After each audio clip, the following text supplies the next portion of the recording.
continue to worship Him.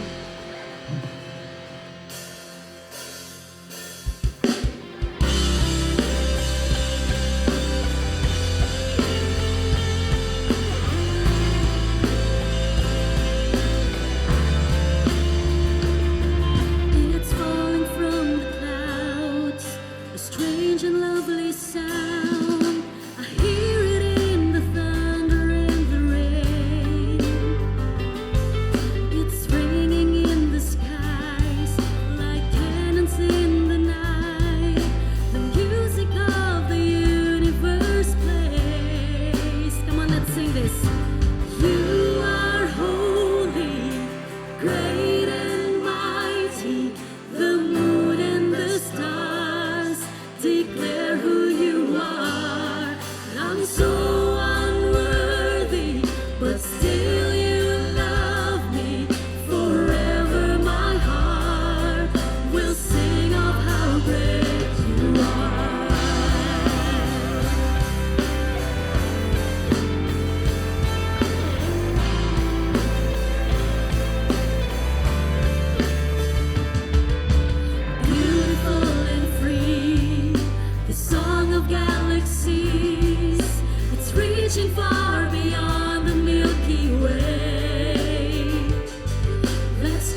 Welcome to our online experience. We're so glad that you're with us today.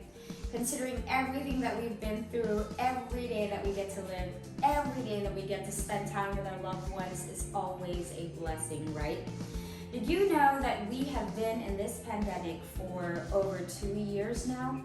Who knew that the situation could stretch this long? I mean, it's a really unfortunate circumstance. And speaking of circumstances, sometimes we find ourselves in a circumstance and we feel like it's the end of everything, but it's actually not, right?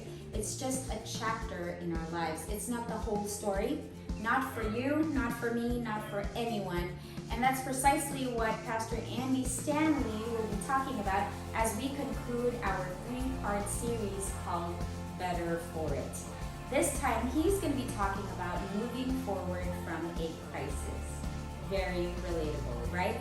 Well, here's Pastor Andy Stanley with part 3 of our series, Better For It.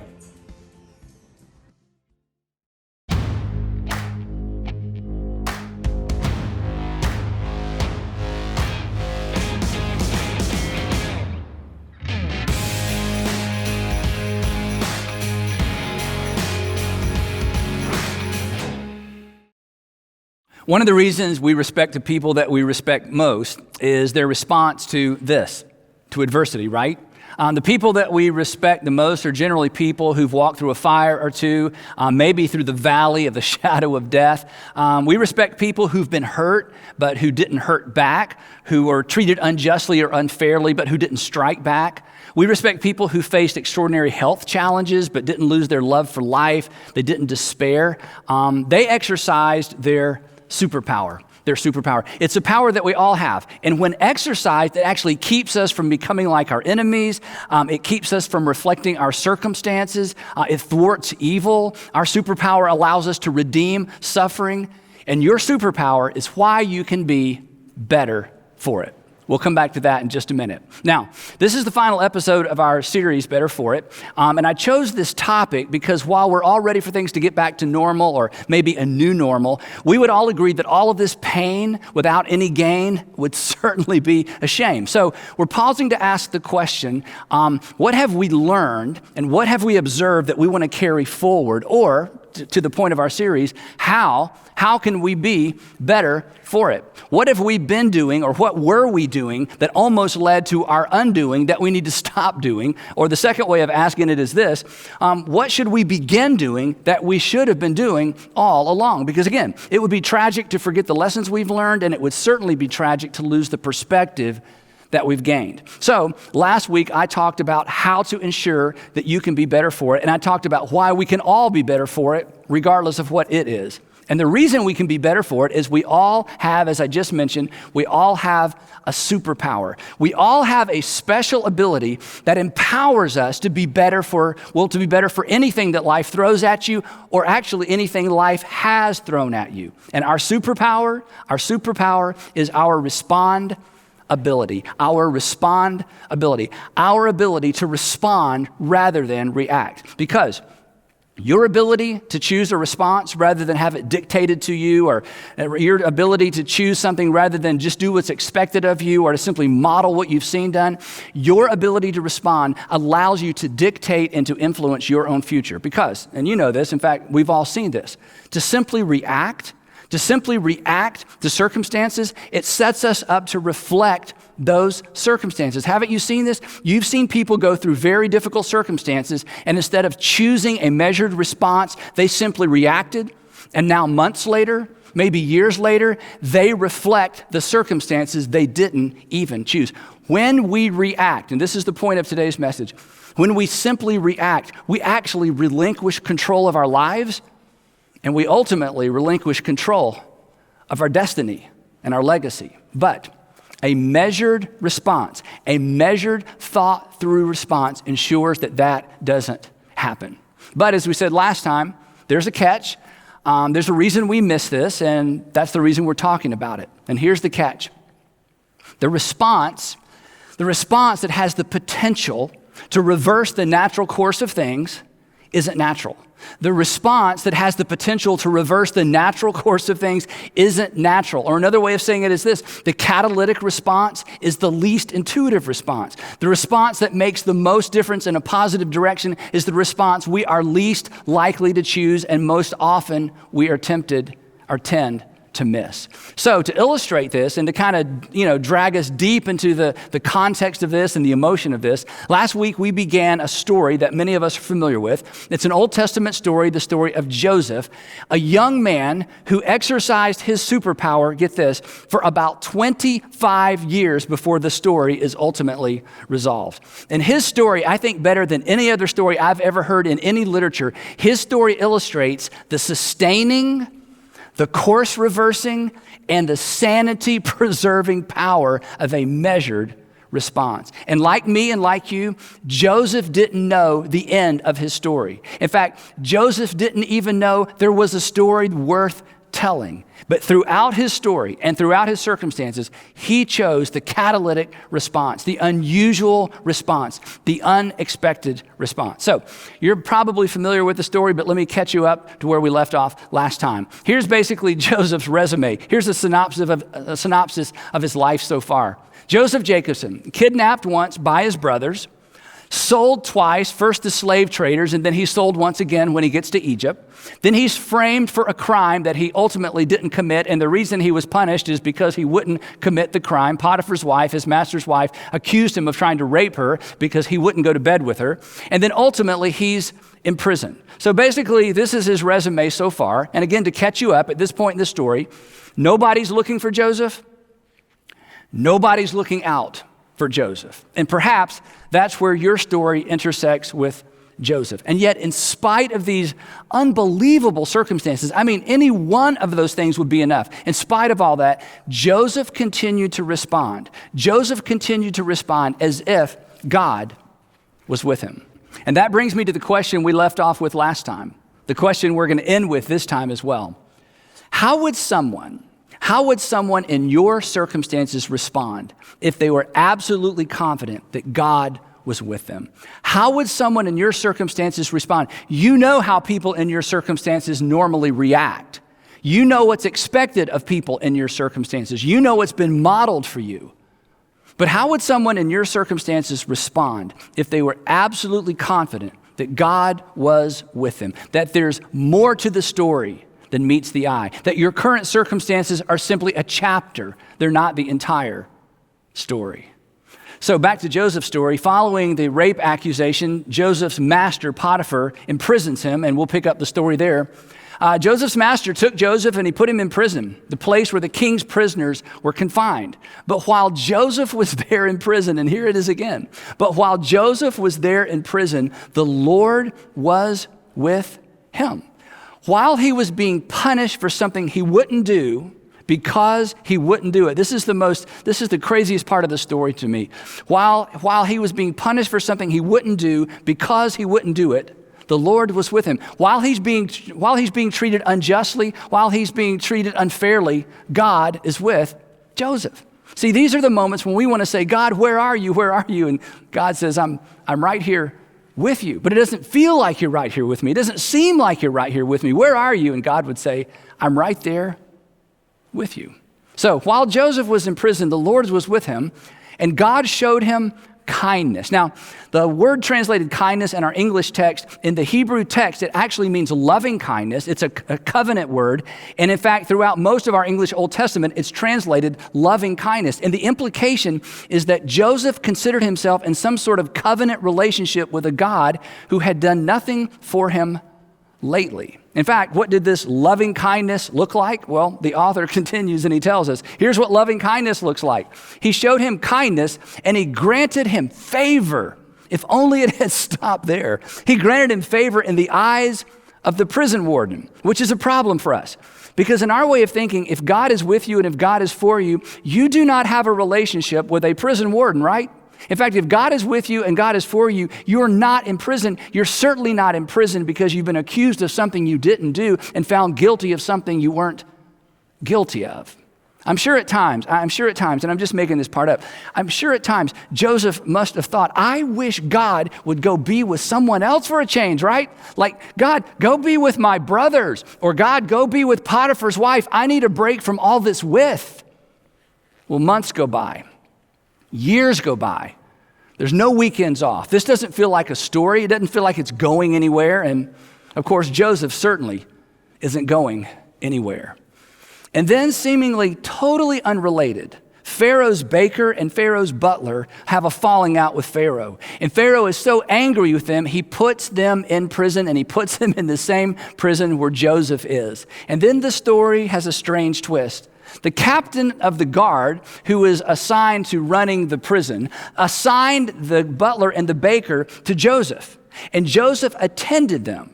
And after they had been there for some time, because a lot of time goes by in this story, the story is compressed like most narratives, the butler and the baker, Pharaoh's butler and baker, have disturbing dreams on the same night. And Joseph notices that they're disturbed by something. And it's kind of a funny part of the story. I mean, here they are in a dungeon. And so Joseph is serving them breakfast one morning, and he actually says, hey guys, why do you look so sad today? To which they could have responded, well, let's begin with the fact that we're in a dungeon, but that's not in the text. So Joseph says to them, why are you so sad today? And both of them share that they had a very disturbing dream, a vivid dream. They can remember the details. They're both convinced that the dreams mean something, but they have no idea how to interpret their dreams. And then Joseph responds with this. He says, do not interpretations belong to God? Do not interpretations belong to God? He's still believing. He's still trusting. Even in the midst of these crazy circumstances, he's continuing to respond rather than react. And then he says to the butler and the baker, tell me your dreams. Tell me your dreams. So the wine taster, the butler, went first. And he tells, Joseph this elaborate dream. And Joseph smiles and he says, I've got some good news for you. 3 days from now, Pharaoh is going to lift up your head and restore you to your position. And of course, the butler doesn't know if Joseph's just making this up, but this is certainly a positive outcome to his dream. And it's at this point in the story we discover something about Joseph that's true of all of us.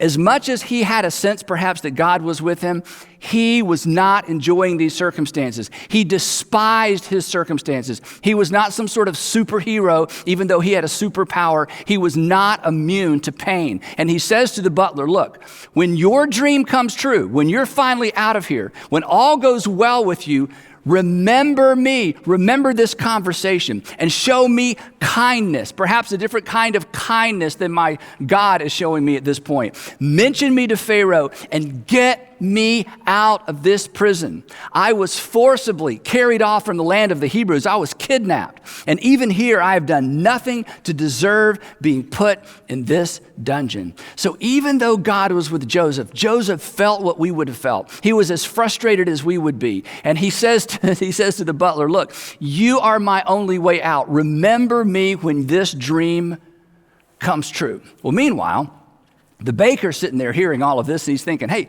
my turn, my turn. And so Joseph says, okay, tell me about your dream. And the baker, again, explains this very detailed dream. And when he's finished, Joseph shakes his head and he says, gee, that's a tough one. I'm afraid I can't help you. Actually, that's not what he said, but that's probably what he should have said. He looks at the baker and he says this, well, here's what your dream means. Within 3 days, Pharaoh isn't going to lift up your head. He's going to lift off your head. And he's going to impale your body on a pole.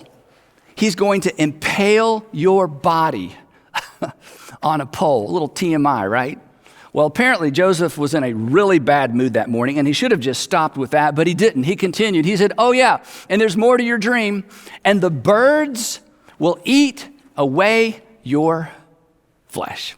Have a nice day. Anybody else need a dream interpreted this morning? Well, sure enough, 3 days later, it's Pharaoh's birthday. And just like Joseph predicted, he restored the cupbearer, and he beheaded and impaled the baker. And now think about it. Joseph waits expectantly because he knows what's going to happen. As soon as these dreams come true, just like he predicted, he knows that the butler is going to go to Pharaoh and say, Pharaoh, you're not going to believe this. While I was in your dungeon, sorry to bring that up, while I was in your dungeon, I met a Hebrew boy who predicted this would happen. So every time somebody bangs on the door of the dungeon, Joseph thinks, this is my day, I'm out of here. Every time there's a guest, every time there's a visitor, every time the warden calls his name, he thinks, this is the day. I'm out of here. But the text tells us that the chief cupbearer did not remember Joseph, and he forgot him. And yet this is the young man. Now this is the older man. He's in his late 20s by this point, that God was supposedly with. 2 years go by. He's 30 years old. And then suddenly, again, unrelated to anything happening in the dungeon, Pharaoh has a series of disturbing dreams. Nobody can interpret the dreams. And finally, the butler remembers Joseph. And he says to Pharaoh, hey, Pharaoh, you remember a couple of years ago we had that falling out? Hate to bring that up. You put me in the dungeon, which I'm sure I deserved. But while I was there was a Hebrew young man, and he interpreted my dream correctly. And the text tells us that immediately Pharaoh sent for Joseph, and he was quickly brought from the dungeon. And when he had been shaved and they changed his clothes, he came before Pharaoh. And Pharaoh said to Joseph, I had a dream, and no one can interpret it. But I have heard it said of you that when you hear a dream, you can interpret it. And what comes next are perhaps the most courageous words ever spoken by anyone in history. Here's this foreigner for whom God had done nothing for lately. This is his big break. He hasn't smelled this good or looked this good in years. And Joseph looks at the most powerful man in the world, his ticket out, and he says, I cannot do it. I cannot do it. And I think the butler is over in the corner and he's squirming like, oh no. Joseph replied to Pharaoh. He should have just stopped with, I can't do it. But God. The problem with this is simply that Pharaoh thought he was a god. And Pharaoh believed in other gods. And clearly the gods of the Egyptians were more powerful than the Hebrew gods. And now here's this foreigner who has his one opportunity for freedom. And he says, Pharaoh, I can't do it, but my God can. My God will give Pharaoh the answer he desires. Well, I think everybody at that moment in the royal courtroom thought this is the end for this young Hebrew boy. But fortunately for Joseph, Pharaoh was more curious than he was offended. And so he explains these two dreams to Joseph, and Joseph listens patiently. And then it's quiet. And he looks at Pharaoh and he says, Pharaoh, here's what your dreams mean.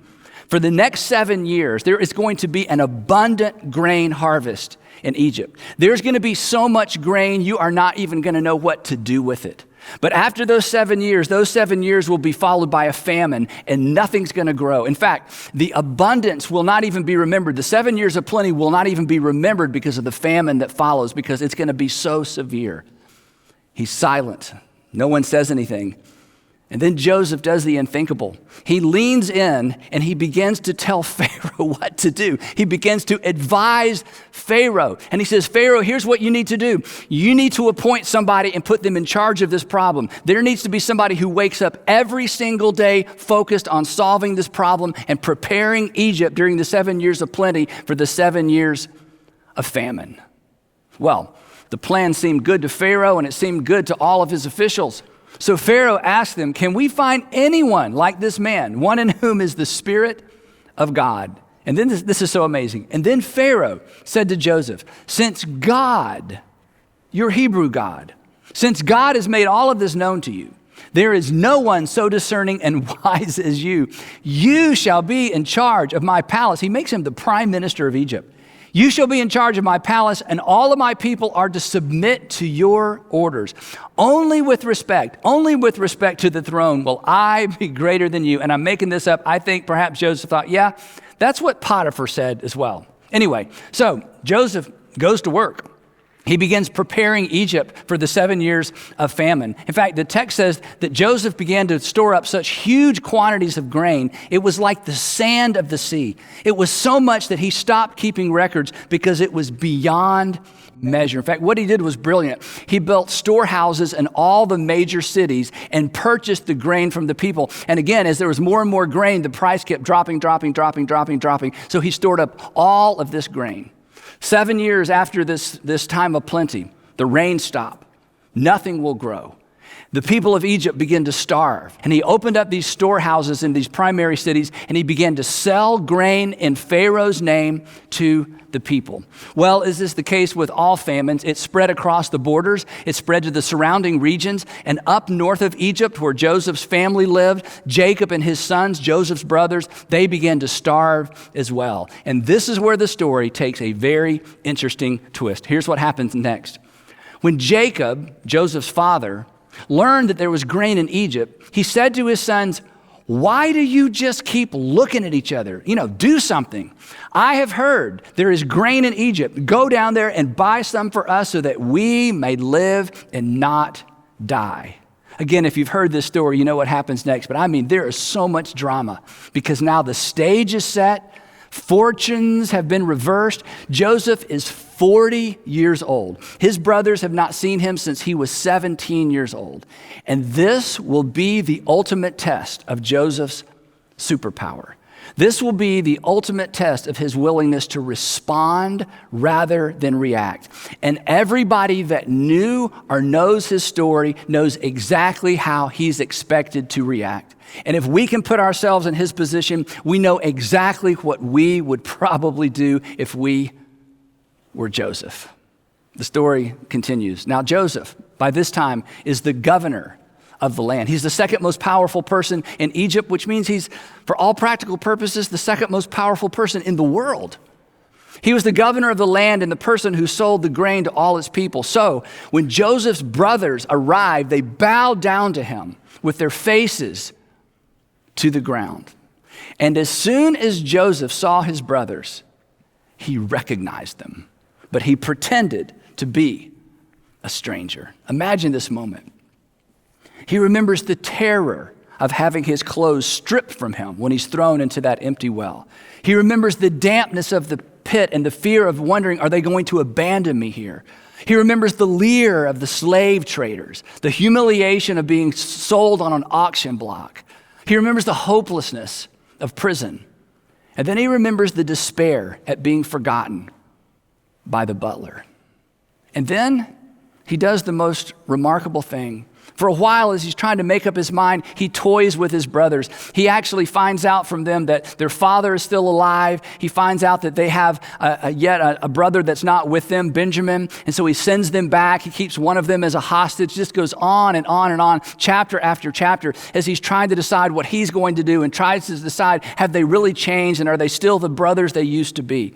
And finally, after this long, back and forth situation that's so fascinating, there's so much detail in the text. He finally, at the end, defies expectations. He defies certainly his own instinct and his own emotion, and he employs his superpower one more time. They're gathered with him. By this time, they've brought Benjamin. So there's all 11 brothers. He sends everybody else out of the room. They are on their knees, and suddenly they are alone with the prime minister of Egypt, and they are so confused. And he stares at each of them. And then he announces, imagine this, I am Joseph. I am Joseph. And they look up, and they see that 17-year-old in the face of that 40-year-old man, and they realize. And before they can say anything, Joseph says, "Is my father still living?" The text says, of course, but his brothers were not able to answer him because they were terrified. They were terrified at his presence. But they did not need to be terrified in his presence, because in their absence, Joseph had lived every single day of his life as if God was present. And now, when it counted most, Joseph once again chose not to react but to respond. And he forgave his brothers. The text says this, "Come close to me," he said. And I'm sure that took a while, don't you think? "Come close to me." And he said, "I am your brother Joseph." And I guess he just can't help himself.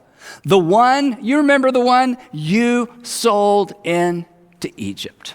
But now, do not be distressed and do not be angry with yourselves for selling me here, because it was to save lives that God sent me ahead of you. Can I pause and just say something about this real quick? When we are able to believe and when we are able to respond as if God is with us, we gain a perspective on what's behind our circumstances that we can't gain any other way. And this is such a powerful reminder of that, because Joseph is able to come to the conclusion, the reason I'm here, the reason I went through everything I went through, God had a plan in my suffering, God had a plan in the injustice, God had a plan in circumstances that I would not have chosen for myself, God had a plan for me being forgotten, God had a plan for me being sold not once, but twice. When we choose to respond, looking back, we will have a perspective on our suffering that we cannot gain any other way. And if all we do is react, not only will we not be better for it, we will never have the perspective that allows us to move successfully into our future. Now, what nobody knew about this encounter was that God's entire plan of salvation for the world hung by the thread of Joseph's response. That before him is the nation of Israel. The 12 brothers represented the 12 tribes of Israel.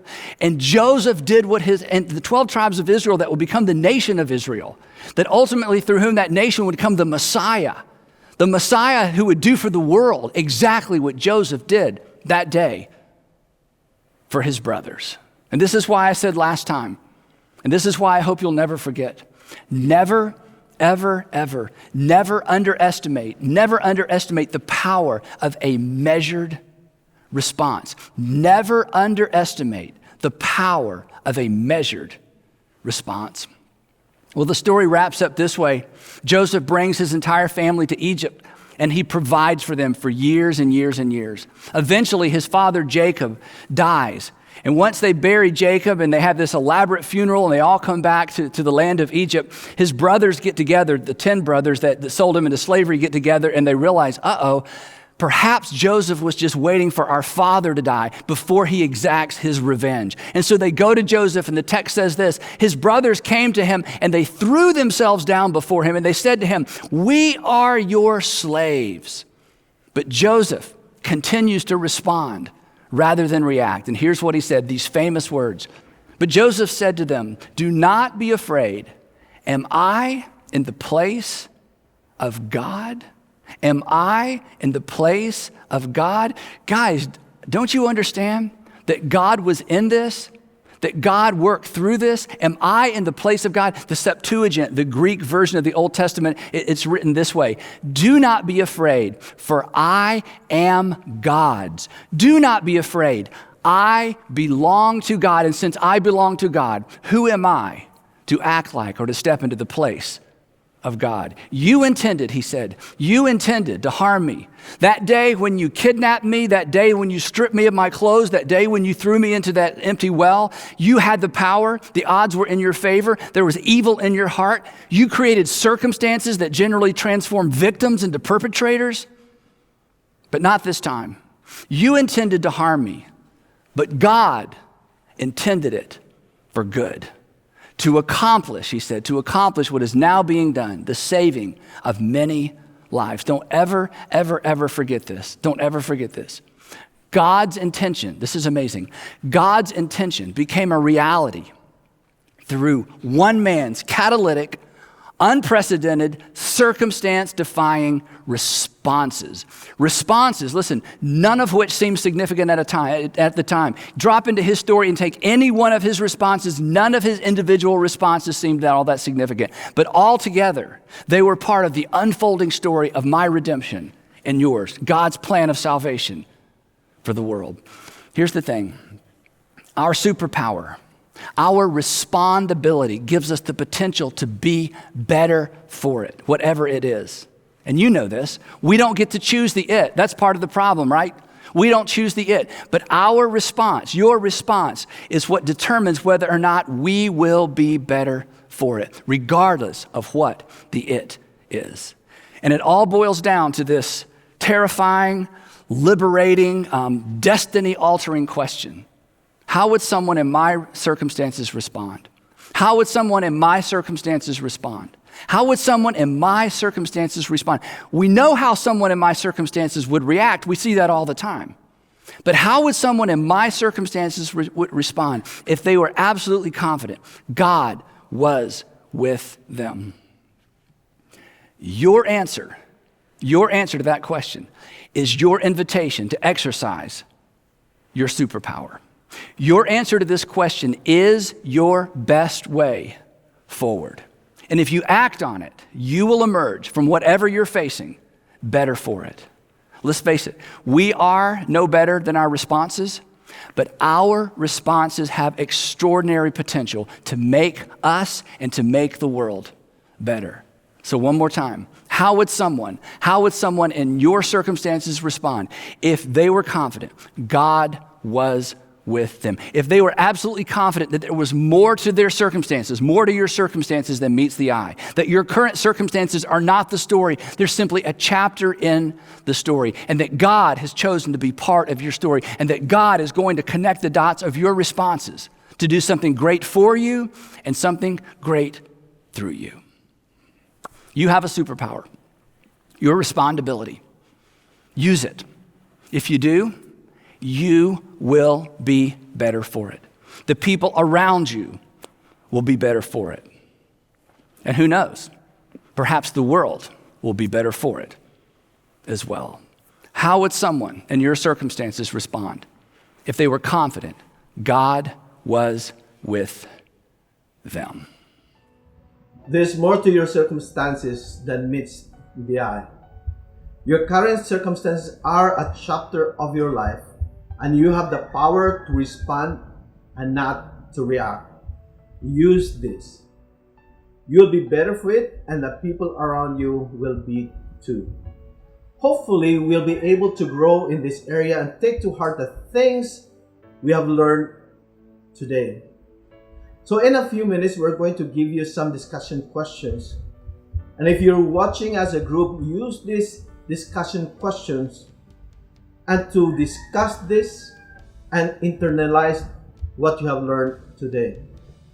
If you're watching alone, use these discussion questions and honestly evaluate yourself and learn from this. Even though we're not meeting, we're just having to use technology and other creative ways to stay connected. We're continuing to meet needs every week in our community, and we can't do it without your help. We have opportunities to give online. We have GCash, we have bank information, we have PayPal information that you could get these details on our website at give.quetzcebu.com. Thank you for watching today. Remember, all our content is available in Facebook, but also in YouTube. For you to watch during the week or continue to just refresh yourself, review it, and share it to your friends and to others also. Thank you for watching. God bless you.